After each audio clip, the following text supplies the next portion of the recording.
Hello, and I want to say welcome, and I want to talk to you today about my book, which is called The Habit of Happiness and the Anatomy of Inspiration, and I have that also as an online program.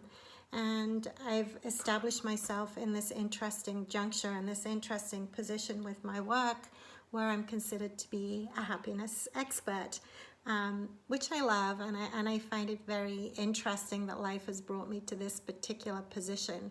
And I think about, how did I get here and what is the journey that I've been on to establish myself in this particular role. So I've been working for the last couple of decades as a life guide, which is a combination between an intuitive guide and a life coach. And in that position, I have worked belly to belly with my clients, confronting and navigating life's most difficult challenges that it throws up. It could be depression or anxiety or heartbreak, or it could be divorce or some significant loss that people are going through. And in that position and in that seat, I have understood how to transform those difficulties into opportunities, to find the magic in the mess, and to see that there really aren't any accidents in the challenges that we face, and understand that we can actually use those challenges in a productive and effective way to support us in our own evolutionary journey as a spirit and as a soul, and where we are on our path with our evolution and with our growth. So I want to talk a little bit about my path and sort of how I came into this work. I was always interested in why we are the way that we are and what are we here for anyway. And I was fortunate enough to arrive into a very stable and very happy family. And I have two brothers, identical twin brothers, which is a significant part of my journey, because that situation where they're the same egg that's split and they are completely different. They have the same DNA, they have the same environment, yet they have a different way of being in the world. One's actually gay and one's straight, so it raises and raised a lot of questions for me. Why is that? How does that happen? And why are they the way that they are, and why am I the way that I am? And what is the truth of how we become ourselves? So from that question, I sort of was encouraged to pursue the things that were interesting to me, whatever studies were interesting to me, and I went on a path of understanding psychology and what that was all about. And I got my degree in psychology, and I've left there feeling a little frustrated and dissatisfied with the answers that I was provided to my ever-present question about why are we the way that we are. Because at that time, it's a little different now, but at that time, the psychological perspective was truly rooted in either it's on nature or it's on nurture.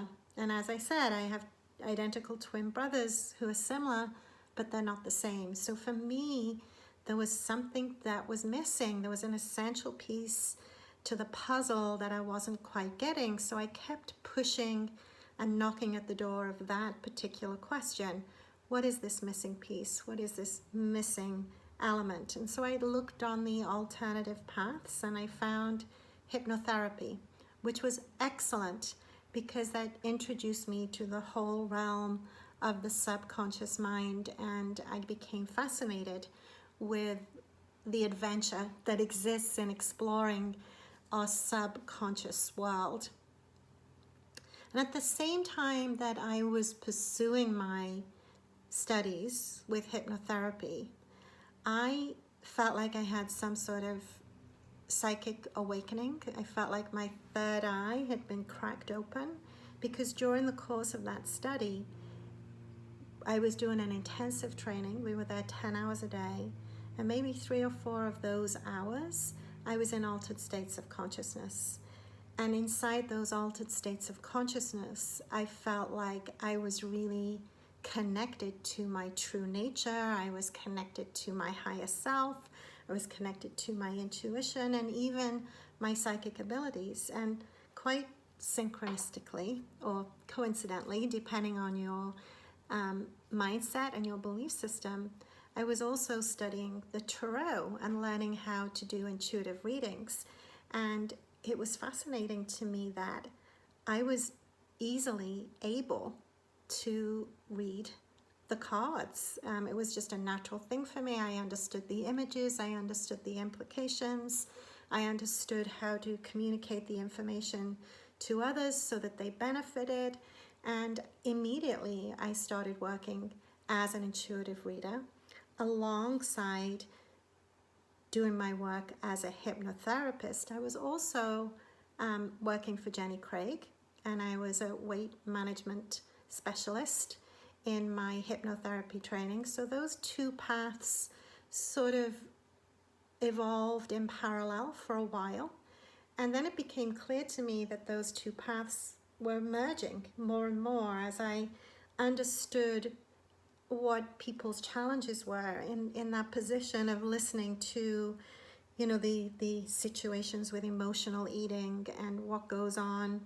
And most of my time, honestly, as a hypnotherapist, as a weight management specialist, was working on sort of being in right relationship with our emotions and understanding how we can relate to them so that we don't have to relate from them. And the acquisition of those skills brought me into a deeper understanding that when we get challenged and when we get stressed and when we get distressed, we don't do it in a random or a chaotic way. We actually do it in a very predictable and very structured way. And the patterns of mental and emotional conditioning became clear to me.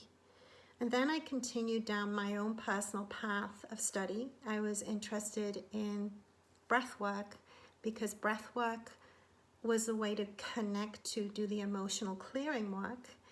And I became a practitioner of breathing. And then I started to study yoga. And I understood how all of the information that I've observed in patterns and themes that were consistently showing up. And, you know, one of the themes that consistently showed up for sure was people saying to me things like, you know I need to love myself more, but I just don't know how to do it. Or I know I need to not be emotionally reactive in that anger pattern, but I don't know how to stop it. How do I set myself free of this sabotage that I'm doing to myself? So that became my question that I started to confront and bring in answers to. And I went through the journey of acquiring the spiritual technology that was truly capable of liberating us from our conditioning and from our patterns so that we could come back to our joy and our happiness that is innately there. And so it became clear to me that the unspoken question that my clients were asking me was basically, how can I be happier? What can I do to increase my experience of joy and happiness because I'm not feeling it with the way that things are? That led me to understand with clarity that the way to happiness and the path to happiness is not so much of a doing as it is an undoing. It's an undoing of that conditioning. It's an undoing of those patterns and those predictable structures. So in my pursuit of yoga, I learned that the yogis believe that when we get reincarnated, we bring our karma with us through the chakra system. Interesting. Now, not karma as in a list of wrongs that you may have perpetrated in a past lifetime and you need to make amends for, but karma in terms of what have we misunderstood about our true divine nature? What do we not yet know about our power, our capacity, our lovability, our divine essence. And that karma will be activated through challenges and stress and difficulties in life to bring us into those illusions and those misperceptions through our wounding. So I know that sounds a bit complicated, so I'm going to try to simplify that. In the process of working with my clients, I saw these predictable patterns in ways in which we lose our mind and we go crazy. And it became clear to me that there was one of 7 inner conversations and one of 7 emotional patterns that are associated with those conversations that we fall into. And they are our core cries. And those 7 patterns are related to our chakra system, which made it clear to me that we then have an archetypal experience. We have an archetypal journey, and we have a pain archetype and we have a happiness archetype. Hence the image on the front of my book. A lot of people have asked me, is this a children's book? Because of this image. But the image is our inner archetype of happiness that is naturally present when we remove whatever obstructs it. And in order to understand how to access our happiness, we need to understand what obstructs it. And in order to understand how to remove what obstructs it, we benefit from understanding how those obstacles, that conditioning, got set up in the first place. So what that led me to is the creation of my Life Guides transformation program that provides a spiritual technology that's truly capable of healing wounds from our history. Because what is true is that our patterning, our conditioning, whether it's rooted in past lifetime or this lifetime, is associated with trauma in our history. And trauma is something that, an experience that our spirit perceives as too intense to digest and overwhelms us with its intensity. And when we go through a wounding experience, karmic patterning gets set up, conditioning gets set up. The good news is that we're not limited to that conditioning. We have a way to work with the very conditioning that limits us to turn it around into its opposite positive possibility, to become the path that actually liberates us. Back to the cover on the book. So I discovered that we're each working with a happiness archetype that has a path that brings us back to our pot of gold, our innate nature, our divine nature. And when we understand what our archetype is constructed of, we can understand how to navigate our journey of difficulty in a way that empowers us to reach our pot of gold. So let me give you an example of what I'm talking about, because that might be just a little bit nebulous for people to understand.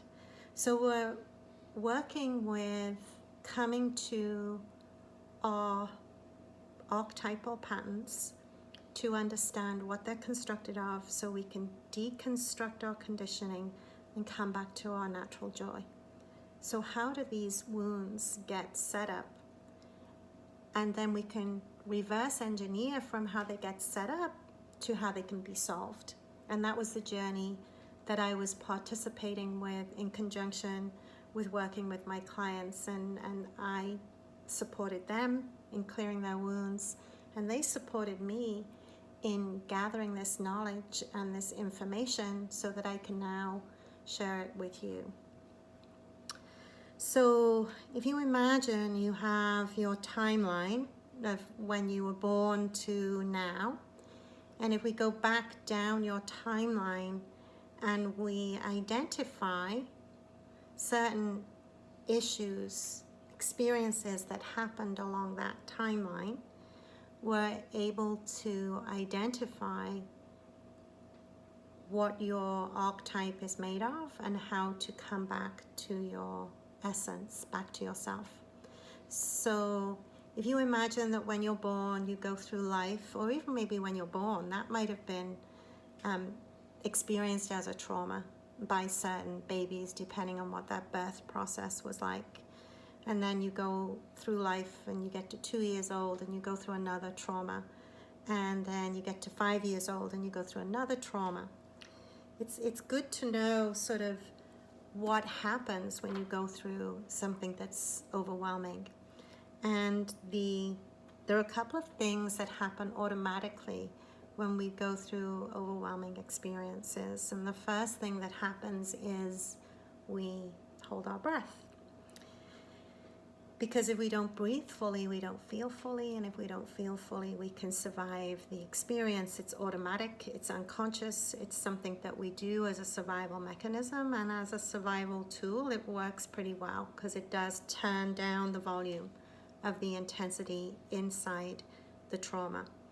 But it has negative consequences that we can, if not addressed, carry for the rest of our lives. So the negative consequences are, number one,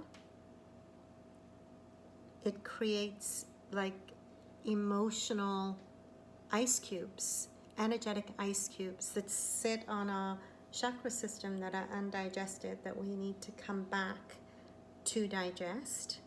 And number two, it teaches us a pattern of response to emotion that is to turn it down and to not feel it, to step away from it, when the highest truth of healing our emotions is all feelings fully felt and integrated can actually transform into love, into joy, and into happiness. And the second thing that happens automatically when we go through a trauma is we create a perception in our mind about what's true, about who we are, about what life is like. So for example, it doesn't have to do necessarily with the intensity of the trauma.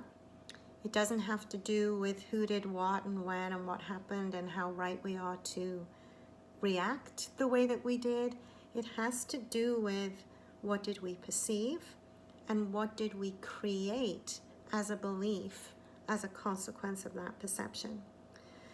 So if you imagine like there's a room of 4-year-olds or 5-year-olds and a thunderstorm starts to happen, and some of the 5-year-olds in the room are excited. Yay, there's thunder, there's lightning, there's all this going on. Isn't it exciting? And some of the 5-year-olds in the room are terrified because they're believing that they might die, that this is going to be the end of their life and they're not safe. And then let's take that 5-year-old that was terrified and they go through their life, and then 7, there's another thunderstorm. And they kind of remember how terrifying it was, and they pull back on that same emotional energy, and they pull back on that same perception. Oh my God, it's raining, it's terrifying, I'm not safe, and I might die. Fast forward to 10 years old. Same thing happens, same perception, same emotion. The world's not safe. I'm not safe in the world. I have to be careful. That child then goes through various different traumas that pull back into that same perception of not feeling safe, because that's the original wound and that was the original conclusion. So everything gets pushed through that lens, and that becomes the red lens that the child who's walking the red path, who believes that he's not safe in the world, this child then grows up to be an adult who feels like he has to put locks on the door, has to put bars on the windows, has to keep people away, because the world's not a safe place, because there's this core perception of not being safe. That may be, a ridiculous or an exaggerated example, but I think you get the point that we go through our journey and we create these perceptions as a consequence of our experience that may not be accurate or true, but we believe them. We believe that they're true. It could be another child who believes that because daddy didn't come home or came home late every night, that must be because I'm not lovable or because I'm not worthy, and that happens consistently, and that then becomes the lens that that child looks through as an adult and carries that perception as if it's absolutely true. I am not enough. And then every time challenged, stressed, depleted, exhausted, that perception rises up and becomes creative in our world and creates our experiences for us. So, what are we to do with such a setup? How are we going to work with that in a way that really helps us come back to our truth, comes back to our innate nature and our worthiness and the truth that we are safe to be in a body, we're safe to be in the world, we're safe to feel our feelings.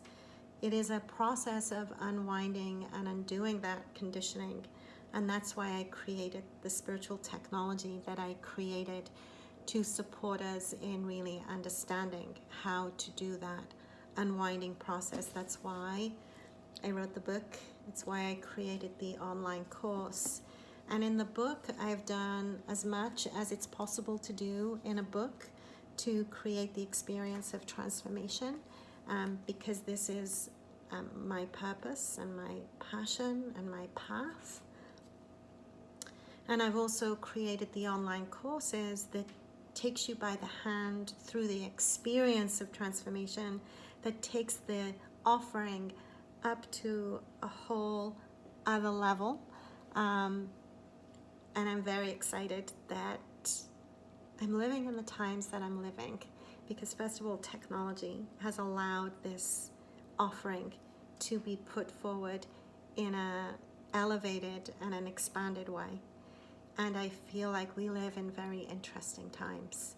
And I honestly believe in my core of core that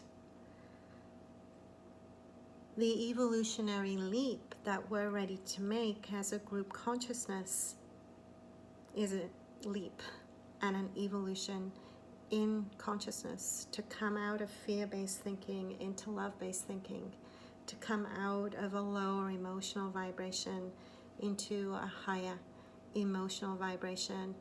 And in the chapter on healing mental patterns, I teach you how to transform fear into love, which basically there's 3 simple steps to do that.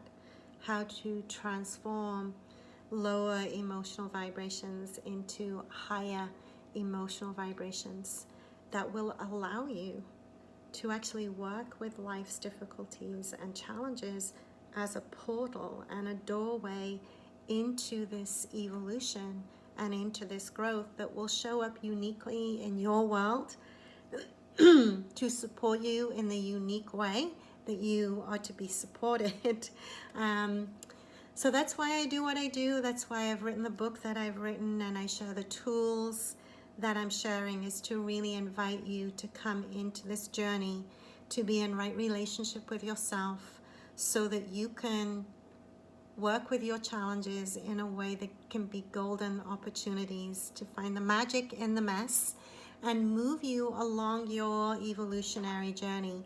There are ways that you can work with the tools in a basic way. There's ways that you can work with the tools with me personally to go very accelerated and specific on your particular pattern. I encourage everyone to start with taking the quiz to discover what your happiness archetype is, so that you understand what to do when life becomes challenged and stressful. You become more aware of your own inner dialogue. You become aware of the pitfalls that you could possibly be pulled into, and you can understand how to climb your way back out of those pitfalls. I used it myself personally when I hit my dark night of the soul, which happened in 2004. I was happily going down my path, working with my clients, feeling good about the tools that I was creating. And then suddenly I hit a wall. Like in the month of December 2004, I went through a series of losses that pretty much stopped me in my tracks. You know, it started with the loss of a family dog who we'd had for 17 years. And anyone who's a dog lover knows that losing a pet like that is like losing a family member.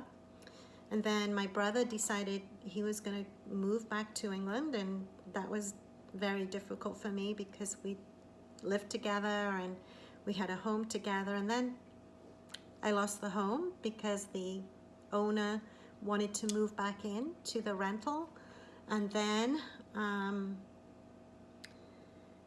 my boyfriend at the time, who I thought was the love of my life at the time, decided he wanted to move back to Colorado.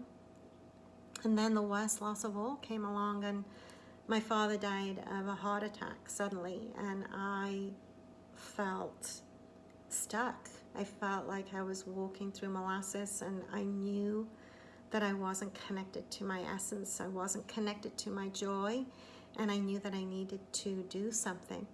Fortunately, I had tools and I had practices. I knew I needed to listen to my meditations and nourish my mind to come back to my essence. I knew that I needed to eat great food, get sleep, do exercise, and I was trying to do these things, but it was still very hard. I was suffering with grief and I was suffering with loss, and most of the tools in my book came and were born from the experience of working with my clients and understanding what helped them and how to work with the technologies to support them in coming back to themselves.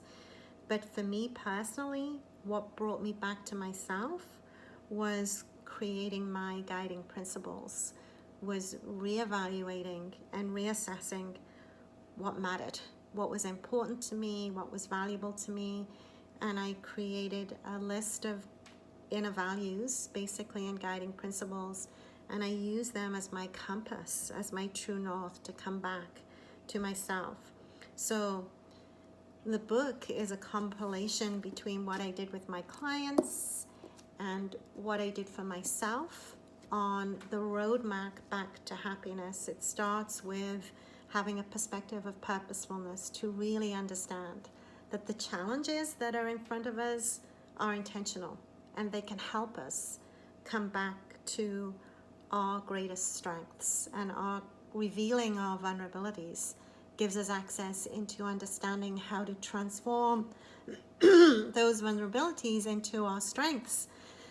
Then it comes into understanding our happiness archetype, and I really encourage you, if you do nothing else, to get that information. The quiz is free. It's on my website. I'll post it under the video, to get that insight and get that information, to be aware of your vulnerabilities so you can transform them into your strengths, and then go through the Life Guides Transformational Program, which teaches you the 3 steps to transforming fear-based thinking into love-based thinking, the 3 steps to transforming negative emotions into positive emotions, and then understanding the top 10 healthy habits that bring us to our true north, our center, you know, positive food, learning the skills of how to navigate through challenges, mastering the mind, mastering the emotions.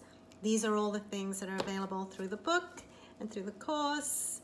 And you might want to start by doing the quiz, or you can always give me a call and we can do a session to find what your prescription is for happiness, and I would be happy to participate in that journey with you. So namaste. I hope you found that helpful, and if you've got any questions, please email me, call me, and let's get back to happiness.